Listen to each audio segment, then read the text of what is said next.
ในวันที่ 11 กรกฎาคม ปี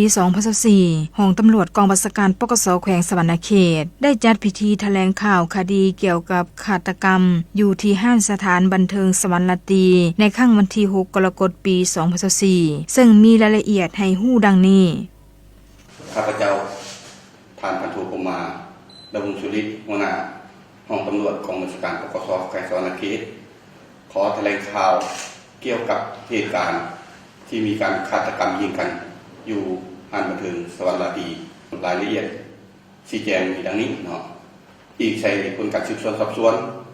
และเหตุการณ์เกิดขึ้นโดยจริงสามารถชี้แจงได้ดังนี้เนาะในค่ำคืนของวันที่ 6 เดือน 7 2024 เวลาประมาณ 2 โมงเจ้าหน้าที่ของปกครองได้รับการแจ้งเหตุจากพลเมืองดีว่ามีเหตุการณ์กลุ่มคนวัยรุ่นยิงกันเสียชีวิตอยู่ห้างบันเทิงสวรรณราตรีซึ่งตั้งอยู่บ้านบุญสว่างเนื้อหน่วยที่4นครไก่ชอนภูมิหารใกล้กับเส้นทางA1เมื่อได้รับการรายงานก็ได้แต่งตั้งวิชาเฉพาะลงไปสมทบกับเจ้าหน้าที่ปกส.นครไก่ชอนภูมิหารและภาคส่วนที่เกี่ยวข้องเพื่อลงไปชันสูตรสถานที่เกิดเหตุและเก็บข้อมูลฮอดจุดเกิดเหตุก็ได้มีการกวดกาชันสูตรสถานที่ดังกล่าวและเก็บข้อมูลต่างๆจากพยานเอาข้างจึงสามารถรู้ได้ว่าเจ้าของห้างบันเทิงสวรรณราตรีแม่นชื่อนางมณีวรวงวัดหรือนางแปะอายุ45 ปีอาชีพค้าขายสัญชาติลาวอยู่บ้านรัตนรังสีเนื้อนครไกรชอนแขวงสะหวรรณเขตผ่านการเก็บข้อมูลจากภาพในกล้องวงจรปิดอยู่ในห้างแม้นเห็นว่ามีกลุ่มคนวัยรุ่น2กลุ่มได้มีข้อขัดแย้งเถียงกันอยู่ห้างบันเทิงดังกล่าวในช่วงเวลา 2:00 นาทีของวันที่ 6 เดือน 7 2024 กลุ่มที่1แม่นกลุ่มของข้าวอนุสักดิ์แสงรักหรือเนซึ่งภายในกลุ่มมีจำนวน4คนฝ่ายที่ถูกยิงเสียชีวิตกลุ่มที่2คือกลุ่มสิงห์บางพระจันทร์ฝ่ายผู้ลงมือยิงภายในกลุ่มมีจำนวน8คนวัยรุ่นทั้ง2กลุ่มนี้แม้นได้ผิดเถียงกันและลงมือตีกันแล้วได้ใช้อาวุธปืนยิงเป็นชนิดปืนก๊อก19ยิงจำนวน2ลูกเฮ็ดให้ลูกกระสุนได้ไปถึงหัวฝ่ายตรงข้าม1นัดและก็ได้เสียชีวิตเวลาต่อมาภายหลังก่อเหตุแล้วก็ได้พากันเอาตัวหลบหนีส่วนผู้ถูกยิงเสียชีวิตชื่อเท้าอนุสักดิ์แสงรักหรือเนอายุ28 ปีอาชีพค้าขายอยู่บ้านราชวงศ์ไสนครไกรชอนภูมิหารแขวงสะหวรรณเขตถูกยิงเข้าหัว1นัดลูกกระสุนเข้างอนเบื้องขวาทะลุออกถึงหูเบื้องซ้ายจากนั้นทางเจ้าหน้าที่จึงได้มีการสอบสวนออกคำให้การพยานอ้อมข้างเพื่อขัดจรเป้าหมายที่ก่อเหตุจึงสามารถรู้ได้ว่ากลุ่มฝ่ายใช้ปืนยิงก่อเหตุมีจำนวน8คนและผู้ก่อเหตุเบื้องต้นชื่อเท้าทวีไสพันธนะหรือเจมหรืออาซิงอายุ26 ปีอาชีพค้าขายอยู่บ้านสุนันทาและผู้ลงมือก่อเหตุเอาปืนยิงแม่นชื่อเท้าจตุพรปทุมมาศาสตร์หรือริวอายุ19 ปีว่างงานอยู่บ้านเวียงสวรรค์ทั้ง2คนแม่นอยู่นครไกรชอนภูมิหารแขวงสะหวรรณเขตเมื่อรู้แนวนั้นทางเจ้าหน้าที่วิชาเฉพาะจึงได้ประสานสมทบกับภาคส่วนที่เกี่ยวข้องติดตามสอบนำพวกเกี่ยวมาดำเนินคดีตามระเบียบกฎหมายตกมาฮอดเวลา 5:30 นาทีของวันเดียวกัน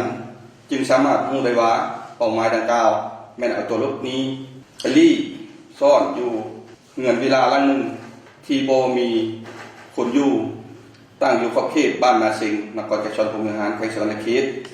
ทางเจ้าหน้าที่วิชาเฉพาะของเราจึงได้แสดงตัวเข้าจับกุมเป้าหมาย2คนที่ลี้ซ่อนอยู่เงินหลังดังกล่าวได้คือเท้าทวีไสพันธนะหรือเท้าเจม